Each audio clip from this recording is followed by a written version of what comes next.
and fill a syringe. Quick injection of antibiotics and I can get him out of here.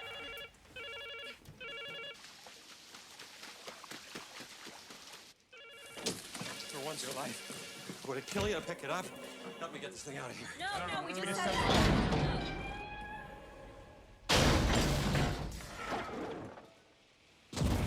Mommy's very angry.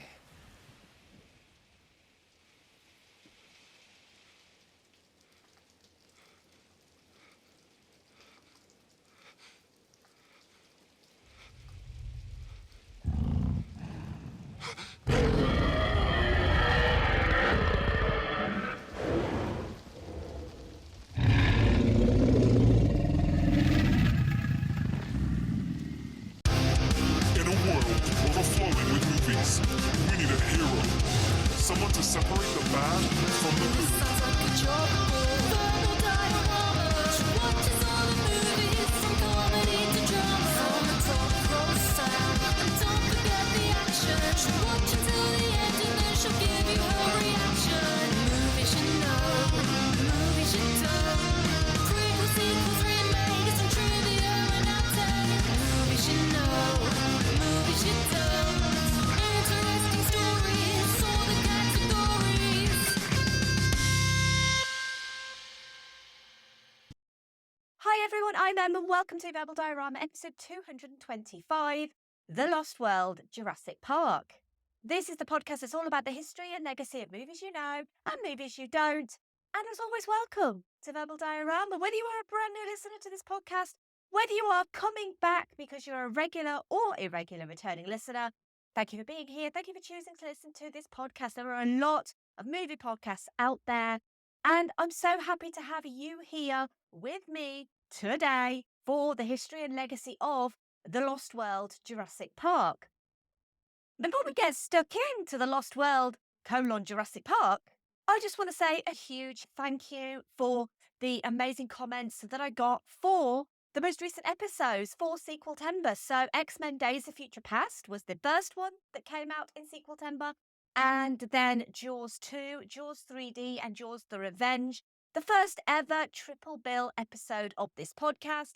And it was a little bit experimental for me to do a triple bill episode. But the reactions that came back were great and people seem to really love it. So there will be more coming. But I just want to add and say apologies for the delay to this episode, specifically because you'll notice if you're a regular listener, this episode was supposed to come out last week and there was no episode last week. And basically, that's just because life has just been a little bit busy at the moment. And honestly, I ran out of time to finish the episode. So instead of stressing about it, I decided to take a bit of a break and come back refreshed and basically finish it off the following week. And just to let you know as well that because of certain time limitations and stuff like that, there are going to be some small changes coming to this podcast. But don't worry, because the host, that's me, and the history and legacy of movies you know and movies you don't is not going to change. So nothing about the bare bones of this podcast is going to change. But I just want to focus on that more. And I want to make the production a bit easier and faster for me in a world where my free time is becoming a little bit more limited. So it is basically going to be pretty much exactly the same podcast, just ever so slightly trimmed, ever so slightly a bit more focused on the film history rather than anything else. But as I've had feedback from regular listeners, hopefully that's not going to come as too much of a surprise. But I'll go into that in a bit more detail towards the end of this episode. So we're actually going to be ending Sequel-tember with the sequel to Jurassic Park. And Jurassic Park was an episode that I did back in 2020 at the peak of the pandemic in August of that year. It was the birthday episode, actually, for August 2020. And this was the rare sequel that Steven Spielberg did actually direct, unlike Jaws 2. It was largely due to the fact that he had no control over the Jaws sequels that he took on The Lost World, but that didn't mean that he found it an enjoyable gig. Here's the trailer for The Lost World, Jurassic Park. Mommy! Daddy! I found something! A British family on a yacht cruise stumbled upon Site B. Now it's only a matter of time before this lost world is found and pillaged. Hopefully we've kept this island quarantined and contained, but I'm in shock about all this.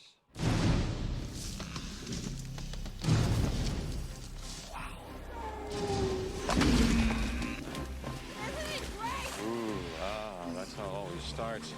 But then later there's running and then screaming. The hell was that?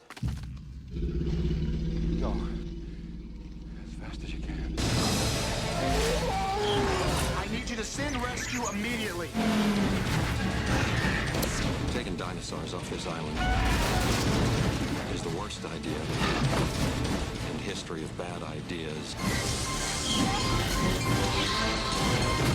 Let's get this movable feast underway. Don't move! What is it? Mommy's very angry.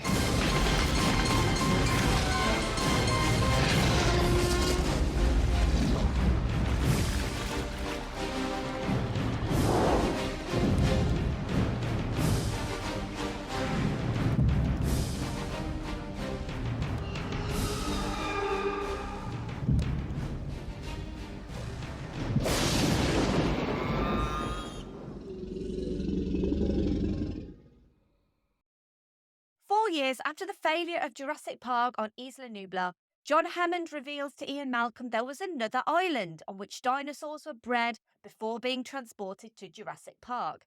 Left alone since the disaster, the dinosaurs have flourished. With the apparent public discovery of the Site B production island, John Hammond assembles a team to visit and document the area before it's exploited by InGen. Included in the four-person team are Dr. Ian Malcolm and his girlfriend, Dr. Sarah Harding. When the team reaches the island, they soon discover the presence of another group of people. This new group, however, are not there for observational reasons, but instead have something more sinister in mind.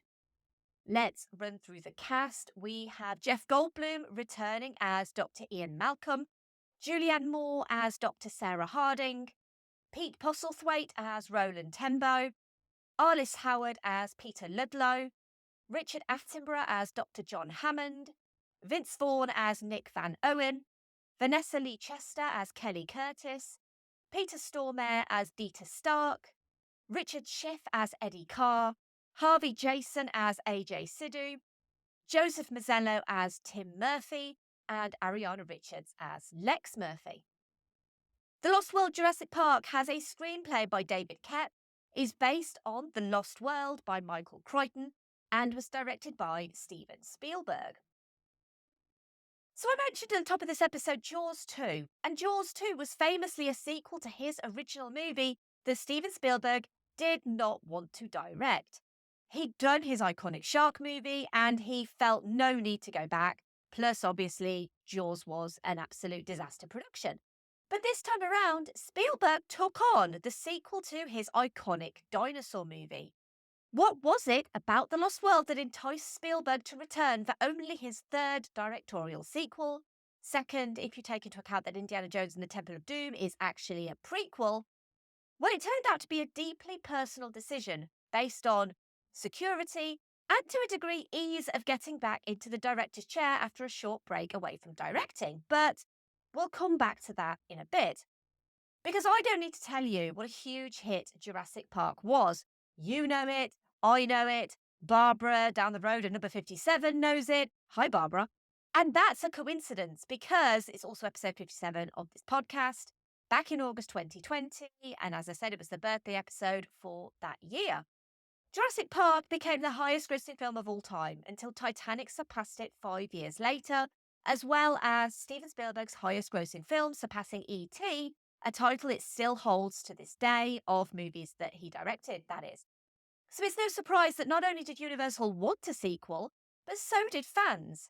After all, that subplot of Dennis Nedry and the stolen frozen embryos in the Barbasol can was right there, ready to plan an epic sequel of some rival company's breeding program. But, as the first movie told us, your scientists were so preoccupied with whether they could they didn't stop to think if they should. And a sequel to one of the biggest movies of all time could easily be, your filmmakers were so preoccupied with whether they could, they didn't stop to think if they should. And that doesn't mean that Jurassic Park was designed with sequels in mind. And while Spielberg wasn't known for his love of taking on sequels to his classic works, neither was original Jurassic Park novelist Michael Crichton. When his novel Jurassic Park was published in 1990, he received swathes of fan letters pleading for a sequel, some suggesting ideas for a sequel, but Crichton always dismissed them. In Universal's demand for a sequel movie came Spielberg with a proposition for Crichton to write his first and only sequel novel. And his inspiration came from a land long ago, a hidden part of South America where prehistoric animals not only survived, but thrived, in a novel written in 1912 by Sir Arthur Conan Doyle called The Lost World, and a silent film from 1925 based on that novel directed by Harry O. Hoyt, also called The Lost World, which featured pioneering stop motion by Willis O'Brien, the guy who'd go on to work on King Kong and become the mentor of Ray Harryhausen. And that was something I briefly went into the episode that I did on Jason and the Argonauts. That is episode 151 of this podcast, and it's one of my favourite episodes. I feel like I say that about all my episodes, but I specifically love Jason and the Argonauts. So in The Lost World, Willis O'Brien combined animated dinosaurs with live-action footage of human beings. But at first, he was able to do this only by separating the frame into two parts. The Lost World was the first feature-length film made in the US to feature stop-motion animation and is now in the public domain. Crichton would write the second novel at the same time as plans were afoot for a second film. But at the time of Crichton's announcement in March 1994, Spielberg hadn't committed to directing. Mostly because the guy needed a break after both of his 1993 hits, Jurassic Park and Schindler's List, which he'd made back-to-back, had respectively become the biggest and most acclaimed movies of the year. By March 1995, though, Spielberg signed up to produce and not direct the sequel before Crichton's novel had been published, citing his commitments to his brand new studio DreamWorks that he set up with Jeffrey Katzenberg and David Geffen as the reason why he was unsure if he wanted to direct the sequel or not. Producers Gerald R. Monan and Colin Wilson, both of whom had worked on Jurassic Park, started to put plans in place for the sequel. While Michael Crichton was finishing The Lost World, the novel, Spielberg and screenwriter David Koepp were brainstorming ideas for the screenplay. Gerald Monan roughed out a schedule and budget. Colin Wilson, who oversaw the visual effects work and was largely responsible for the post-production on Jurassic Park while Spielberg was in Poland making Schindler's List, reassembled the visual effects team from the first film, alongside special effects legends Stan Winston, Michael Lantieri and Dennis Muren, who were all eager to use recently developed technologies to improve what they did in the first movie. Joe Johnston offered to direct the Jurassic Park sequel, but he was still working on post-production for Jumanji and wasn't able to. Spielberg himself would finally be announced to direct in November 1995, reportedly because he thought directing a Jurassic Park sequel would be easier than doing something new after a 3-year break from directing. Both Spielberg and Crichton decided to forego upfront fees for a share of the profits. David Koepp's fee was a record for the time, $1.5 to $2 million. Crichton's sequel novel was named in honour of Arthur Conan Doyle's adventure and would eventually be published in September 1996. But in terms of differences, there are a few. Spielberg and Koepp would only loosely base the movie on Crichton's novel and base it on Jurassic Park, the film, which itself had several differences, including the survival and inclusion of John Hammond, who died in Crichton's original novel but survived in Spielberg's film, and Ian Malcolm, who also died in Crichton's novel, but Crichton would ensure his survival for the sequel. And so the film version of The Lost World followed suit. And to be honest, if you're going to bring back one of the best characters in the first movie, you're going to make sure he headlines your sequel. The character of Richard Levine, an arrogant paleontologist who incites Ian Malcolm to travel to Isla Sorna on a rescue mission, does not exist in the movie, and nor does Jack Thorne. Instead, you have Nick Van Owen. Sarah Harding does exist in both, and she takes the rescue paleontologist role. In the book, there are 2 child stowaways, Arby Benton and Kelly Curtis. Arby and Kelly are combined into one character, the character of Kelly, and she becomes Ian Malcolm's teenage daughter. Michael Crichton brought back the head of Biosyn, Lewis Dodgson, the guy who bribes Dennis Nedry for the dinosaur embryos, as the chief antagonist of his book, The Lost World, but the movie creates a new villain, John Hammond's greedy nephew, Peter Ludlow, as the new CEO of InGen. And then there's the major difference, the San Diego of it all. This was a decision made by Spielberg because he wanted desperately to have a dinosaur on the mainland US, but knew he probably wasn't going to direct another Jurassic Park movie, which to his credit was totally factual. And so he changed the ending to ensure he got a T-Rex rampage in San Diego, a clear homage to King Kong and or Godzilla. But back to the adaptation, because Spielberg and Koepp had been working on their own ideas for about a year. Once Crichton released his novel, the idea became a combination of the two, with Crichton's setup as the starting point and Koepp filling in the story narrative, keeping parts of the novel that Spielberg liked, such as the second island and the trailer being attacked by 2 T-Rexes. Spielberg preferred Koepp watching the 1925 film version of The Lost World instead of reading Crichton's novel for inspiration. Koepp cited Crichton's original Jurassic Park book when discussing certain scenes that would be included in the Lost World film adaptation. The way Procompsognathus killed John Hammond in the first book served as an inspiration for Dieter Stark's death scene, and the first novel's opening scene, in which a Procompsognathus bites a girl on the beach, served as the inspiration for the movie's opening scene. A scene from the first novel where characters hide from a T-Rex behind a waterfall was also included. However, the scene was expanded in the Lost World Jurassic Park for when the T-Rex eats the character of Robert Burke. The original ending of the film was for a group of pteranodons to attack a helicopter trying to leave Isla Sorna, and there's a nod to this with the pteranodon being featured in the ending shot. But Spielberg would change this ending to the San Diego rampage, thinking it would thrill audiences and also pay homage to the 1925 The Lost World, which features a Brontosaurus rampage in London.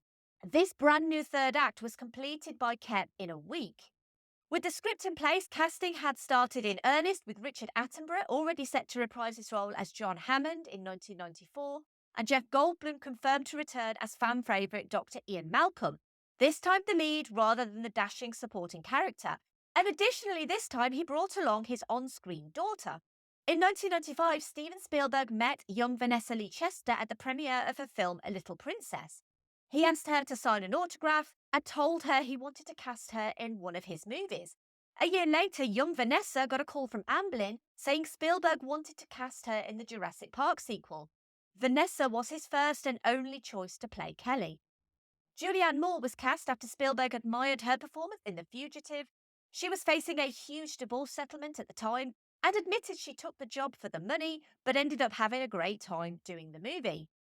The late, great Pete Postlethwaite, that rhymes, was cast based on his performance in the Name of the Father, but would go on to work with Spielberg again in Amistad. Postlethwaite's reason for taking the role in The Lost World was simple. He wanted to work with Spielberg. But it wasn't just people who wanted to work with Spielberg. Spielberg wanted to work with certain people too. He'd been contacted by Doug Liman and Jon Favreau about having permission to use the music from Jaws in the movie Swingers. And he saw Swingers and he was impressed by the performance of Vince Vaughn in that movie. Spielberg hired him for The Lost World for the character of Nick Van Owen, without Vaughn even having to screen test. Production designer Rick Carter, who also designed the look for Jurassic Park, began his work on The Lost World when he and storyboard artist Dave Lowery met over dinner with Spielberg and started storyboarding one of the scenes from the book, and it evolved from there. By the autumn of 1996, they had a full crew of set designers, art directors, and illustrators to create a more natural, wild environment that is less hospitable to the dinosaur population than the safe containment of the man-made park of the first movie. Carter and his team constructed various environments based on what they knew as the outline of the movie. They would show Spielberg their ideas for sets, and when he approved them, they'd come up with more and more scenes, and those would be storyboarded and become part of the actual story. The preliminary visualization phase continued as Carter, his art directors, draftsmen and illustrators refined the ideas into models. Carter also took to the computer for help in determining the look of many of the visual effects sequences. He made rough 3D animations, called animatics, which showed characters moving within an approximation of the set. The storyboards, animatics, illustrations and models created by Carter's art department provided the foundation for the entire production. The storyboards gave every member of the growing production team a clear idea of Spielberg's vision, information they would use to prepare their portions of the movie. They were constant throughout production, with filmmakers using them as a guide from the earliest days of prep right through to post-production. On the set, for instance, storyboards for each day's work were posted on a large display board, and as pieces of the sequence were shot, the corresponding storyboard was marked as complete. The visual effects for The Lost World would be every bit as challenging as they were on the first film, perhaps even more so. The team had to flawlessly interlace digital, physical, and animatronic effects with one surprise returning cast member, the original T-Rex from the first movie. At his studio in the San Fernando Valley, the legendary Stan Winston was already well into the process of creating an entirely new set of dinosaurs. In the years between Jurassic Park and The Lost World, new technology and hydraulic systems had evolved. While the CG was undoubtedly more advanced and would be utilised more in this movie than in its predecessor, hydraulics had also improved, meaning more animatronic dinosaurs could be created in half the time and for slightly less money, as well as more CG dinosaurs to make a total of more dinosaurs, going against Spielberg's original Jaws-esque principle of not showing the dinosaurs as often to build suspense. This basically meant more dinosaurs on screen for less money, and just like Jaws 2, give the people what they want equals more dinosaurs. However, the T-Rex from the first movie needed more than just new armatures and movements. They needed to improve it and build it an almost identical mate. Stan Winston and his team developed a second adult T-Rex from scratch and created nearly 40 different creatures in total. While the retooled T-Rex from the first movie joins Jeff Goldblum and Richard Attenborough as a returning cast member. Over 100 artists and technicians contributed their skills to the creation of the various dinosaurs over the course of a year and a half at the Stan Winston studio. The Lost World also features 75 CGI shots, increased from Jurassic Park's 59. Careful coordination and collaboration between all the visual effects teams were required for the project. The giant T-Rex frames and movements, as well as a number of other design issues, were constructed with close collaboration between Michael Lantieri, who was in charge of the mechanical effects team. Maquettes or scale models of the finished dinosaurs were provided by the Winston studio to Dennis Muren and his team at Industrial Light and Magic, who then matched the hues, textures, and motions of the virtual creatures to blend in with Winston's live-action dinosaurs. The two 9-ton, $1 million each animatronic T-Rexes were so big and heavy that they could pull 2 Gs of force in movement, which could easily kill someone. So they were treated on set like living, dangerous animals, which included bringing the sets to them rather than bringing the T-Rexes to set. They were so big they couldn't easily be moved from stage 24, so new sets were built around them for the mobile trailer sequence and again for tearing Eddie's vehicle apart. Stegosaurus were included after Koepp received a letter from a child suggesting no long boring parts and also where are the stegosaurs. Both the baby and adult Stegosaurus were built in full size by Winston's team, but Spielberg ultimately decided to use a digital version of the adults so they could move around more easily. The infant Stegosaurus measured 8 feet in length, weighed 400 pounds, and was shipped to the Redwood Forest for on-location filming. The adult stegosaurs were 16.9 feet tall and 26 feet long. They were also brought to the forest for filming, but due to safety and mobility issues, they were actually never used. There is one brief shot of a full-sized animatronic stegosaurus, and that is in the scene where the animals are caged. Rick Carter would travel the world on location scouting trips, visiting Hawaii, Puerto Rico, New Zealand, and Australia, choosing to film in New Zealand to have different scenery. But this was switched to California for financial reasons when Humboldt County offered financial incentives, and filming took place in Prairie Creek Redwood State Park and Sumeg State Park for a couple of weeks in September 1996, moving onto the Universal lot later into the autumn. Spielberg didn't get his cast to rehearse beforehand. He wanted the first takes to be the first interactions between the actors as their characters. And when Spielberg had to take time away from the set for a week for family reasons, he directed the cast all the way from New York via a satellite connection for the key scenes with the trailer over the cliff. The parking garage building at Universal was redesigned as the mountainside, and a 95-ton crane was used to dangle the trailer over the cliff edge. The adult T-Rexes attacked the trailer by ramming their heads into it before pushing it over the cliff.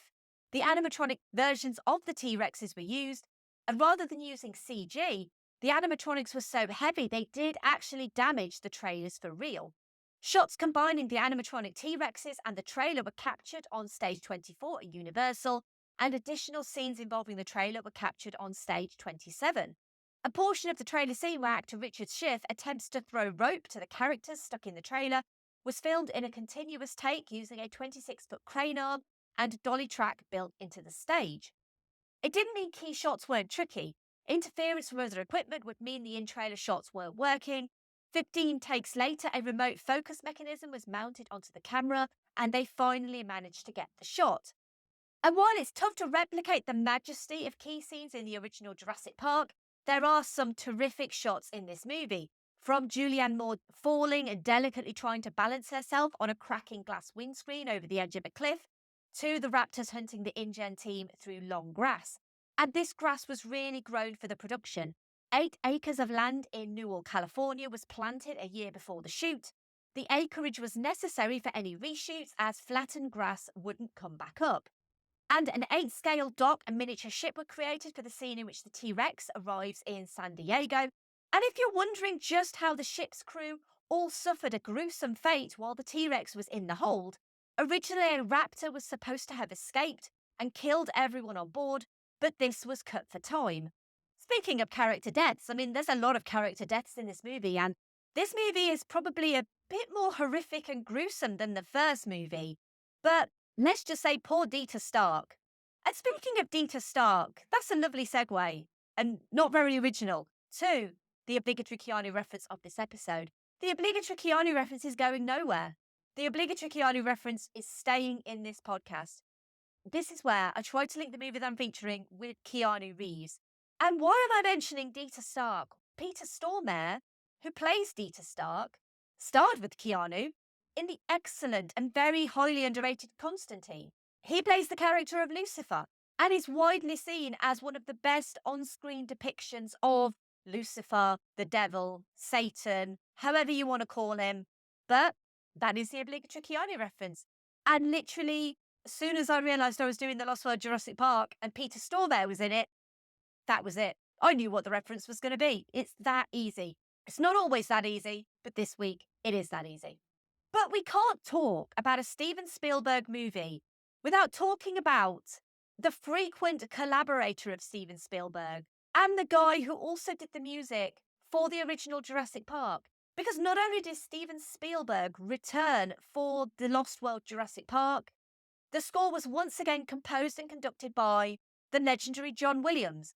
And unlike most of his sequel scores, Williams largely avoided reusing the major themes from Jurassic Park, and instead he created a completely new sound and set of motifs to fit the darker tone and new setting of the second Jurassic Park movie, writing 2 new primary themes for the score of The Lost World, and only a few times in The Lost World do the main Jurassic Park themes appear.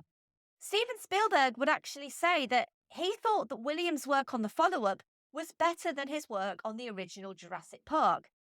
I mean, the original Jurassic Park score is pretty iconic though, so I don't think there's many people that would agree with you, Stephen. It is, however, a typically wonderful John Williams score. And also with Jurassic Park being one of the biggest movies of all time, Universal would announce a T-Rex sized $250 million marketing campaign for The Lost World, working with huge name promotional partners such as Burger King, Mercedes-Benz, and Timberland. Both Mercedes-Benz and Timberland would have products featured in the movie, with Mercedes using it to introduce the snappily titled Mercedes-Benz W163, its first sports utility vehicle, which replaced the Ford Explorer from the previous movie. And Digital Theatre Systems, which is owned in part by both Universal and Amblin, created a special version of the teaser trailer for The Lost World, using DTS-driven strobe lights inside the cinema to provide lightning-like effects during a rainstorm scene. And the trailer, which debuted on the 30th of December 1996 at 42 locations in the US and Toronto, used 6 strobe lights synchronized to the trailer print by the same DTS sync code used to run the film's CD-ROM soundtrack. And these special trailers cost $14,000 per site.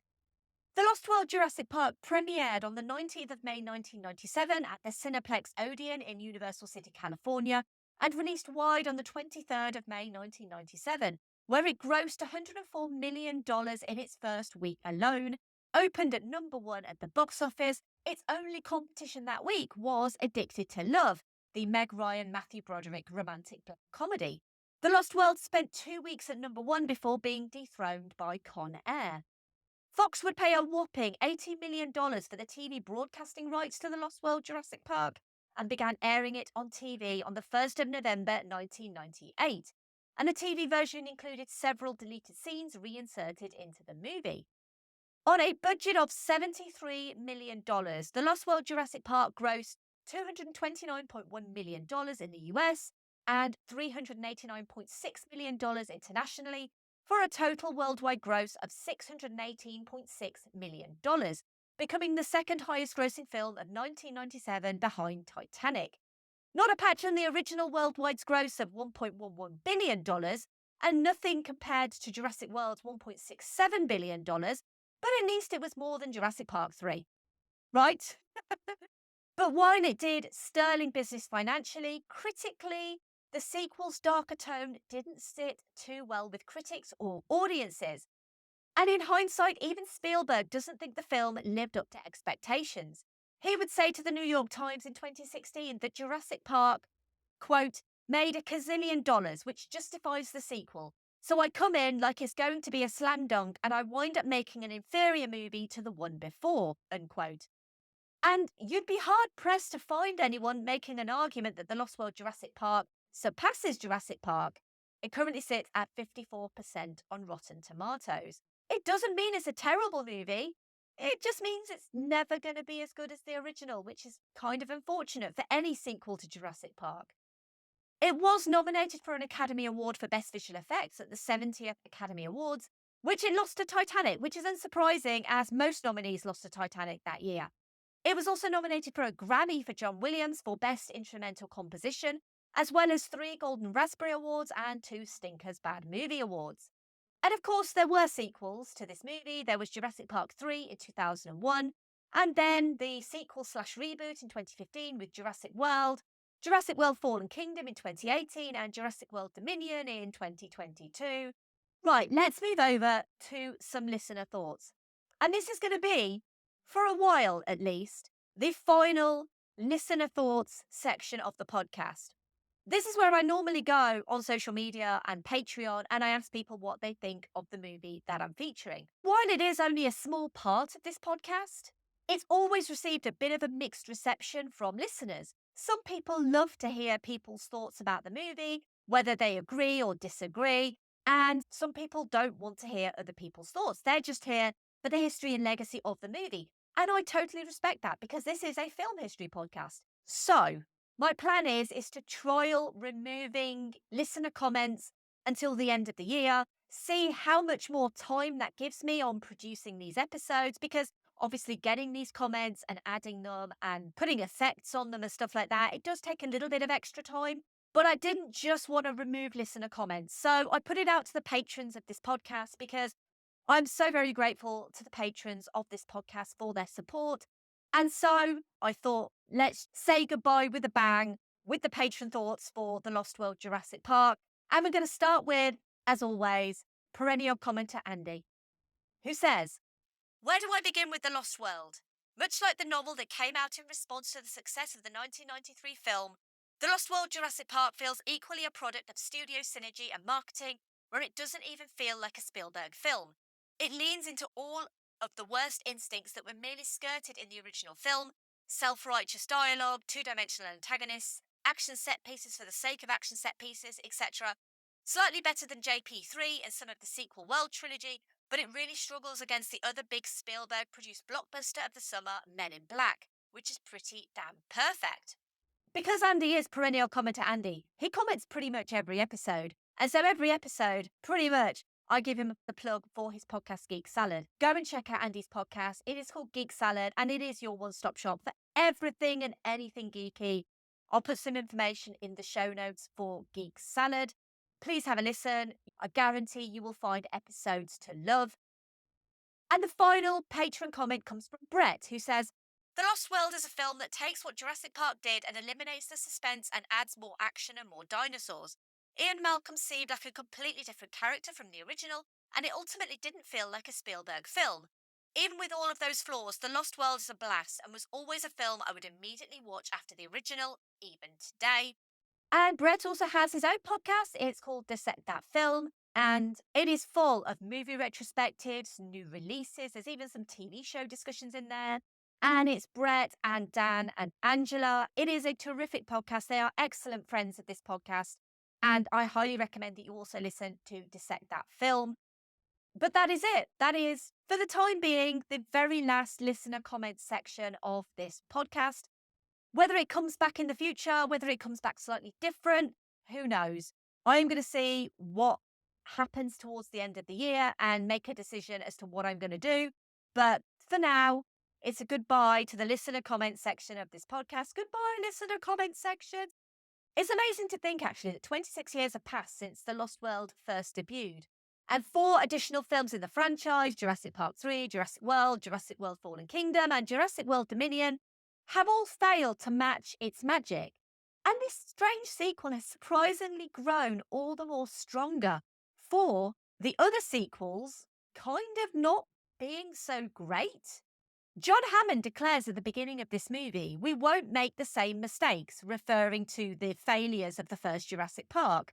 Ian Malcolm responds in the most Jeff Goldblum-esque way possible, "No, you're making all new ones." And it's kind of ironic because he's correct in regards to The Lost World, because while it gives viewers enough fresh dinosaur action to set it apart from the first movie, and it borrows beats from that first movie, they are making all new mistakes. John Hammond enlists Dr. Malcolm to provide evidence that InGen should invade the island and capture the dinosaurs, and Ian Malcolm must instead show why the dinosaurs should be allowed to exist in their natural habitats.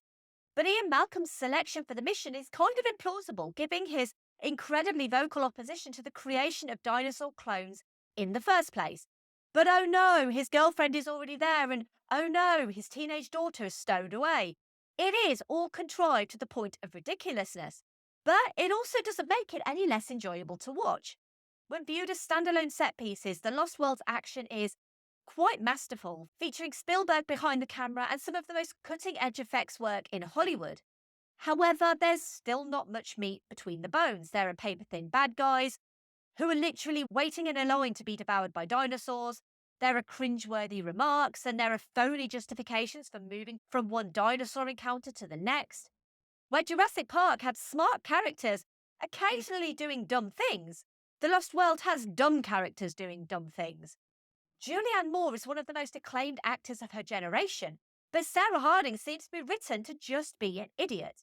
From interacting with the baby stegosaur only to remind people these animals are not to be interacted with, to running around the island covered in baby T-Rex blood after saying these animals have the best sense of smell. Honestly, sometimes I look at this movie and I find it quite laughable, and I'm not even a paleontologist.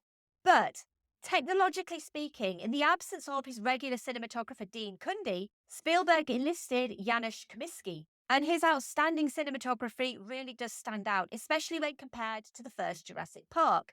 The darker aesthetic works, it's stunningly filmed, it's genuinely terrifying, it's violent, and the raptors in the grass sequence is a standout moment. We never get a clear shot of the animals or the mayhem that they're causing, but the tail thrashing tells us everything we need to know about each person's horrific death. And Kaminski gives these images a nightmare-like quality. Steven Spielberg immediately began directing Schindler's List after finishing the first Jurassic Park. And following The Lost World, he directed the poignant slavery drama Amistad and the war film Saving Private Ryan. And he seemed to really steer away from blockbuster cinema like Jaws and like Jurassic Park. He tended to go for stuff that was darker, and there was often something missing that made a Spielberg project a Spielberg project. And while he may have refused to direct Jaws 2, instead choosing to make Jaws on land with the original Jurassic Park, and this is something Spielberg himself has admitted in interviews, that Jurassic Park became his Jaws sequel. With The Lost World Jurassic Park, however, even the legendary Steven Spielberg was unable to escape the cliched trappings of sequels.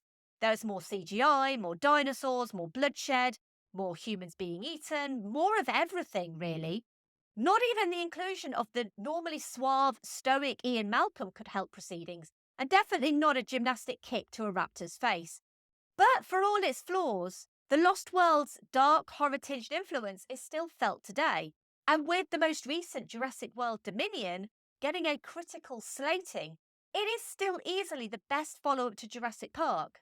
And while John Hammond assured us he wasn't making the same mistakes again, The Lost World is a strong reminder that Steven Spielberg giving us more of everything he did before still remains a more interesting and fulfilling prospect than pretty much any other Jurassic Park/World movie ever did.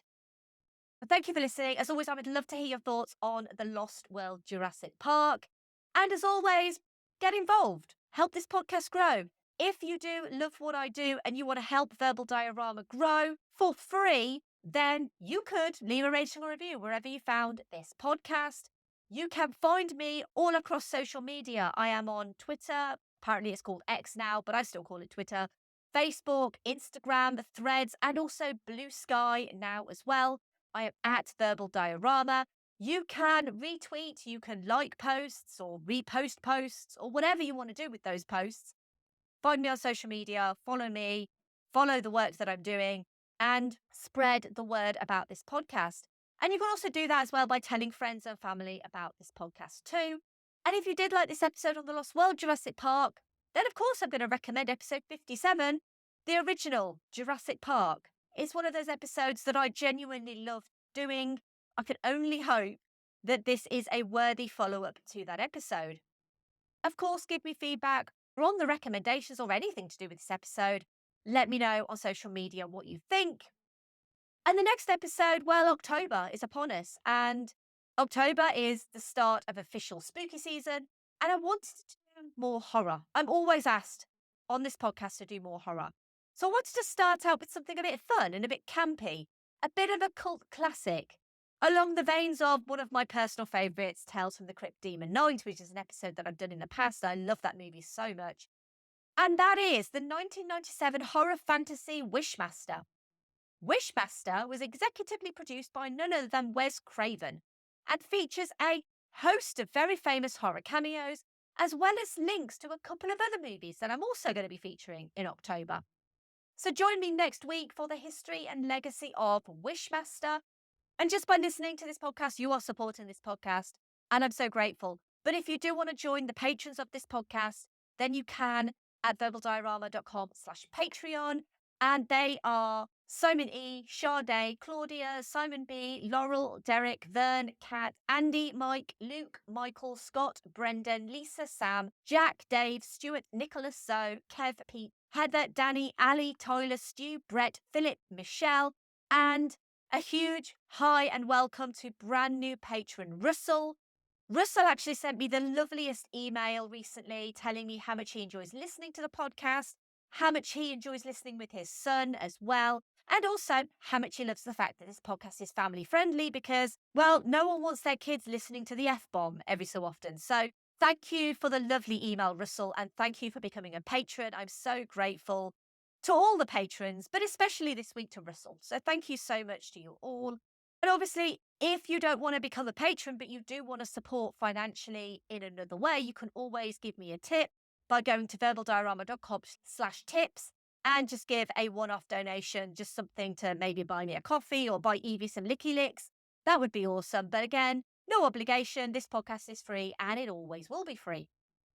I do have a merch store. It's verbaldiorama.com/merch. And if you don't want to get in touch, like Russell, and you want to email me, you can. I am verbaldiorama@gmail.com, or you can go to verbaldiorama.com and you can fill out the contact me form on the website, just like Russell, and I will respond just like I did to Russell. I've actually had a lovely conversation with Russell over email. He's a very nice man.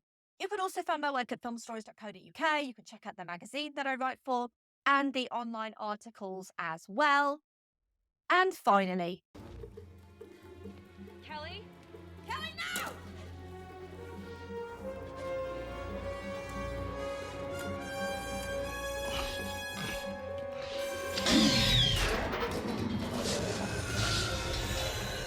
Hey, you!